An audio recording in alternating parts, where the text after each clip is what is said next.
তুমি কেন ফজরের নামাজ একটা বছর কোনো দিন ফজরের নামাজ পড়তে পারলা না? যুবক, তোমাদের মধ্যে যারা ফজরের নামাজ পড়ো না, তোমার মতো অসভ্য, তোমার মতো নির্লজ্জ, বেহায়া তুমি খোদার জমিনে হাঁটো কেমনে? তুমি মাটির তলে হাঁটতে পারো না? তোমার মতো অসভ্য আর কোনো মানুষ হয়নি, বেহায়া কোথাকার। আল্লাহর রাসূল সাল্লাল্লাহু আলাইহি সাল্লাম বলেন, তাহাজ্জুদ নামাজ হাদিসে আছে নবীজির জামানায় একবার সাহাবীরা বললেন একজন মুসলমানের ব্যাপারে, ইয়া রাসূলুল্লাহ, এই লোক সারা রাত ঘুমায় থাকে ফজর পর্যন্ত, কোনোদিন তাহাজ্জুদ পড়ে না। তাহাজ্জুদ মানে ফজর না, ফজরের আগের নামাজ। কথা বোঝেন নাই আপনারা?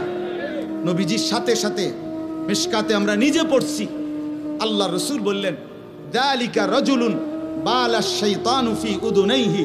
নবী বলেন, তাহাজ্জুদ পড়ে না কখনোই, তাহলে তো এটা এমন একটা লোক যার দুই কানে শয়তান পেশাব করে দিছে। আছে কিনা?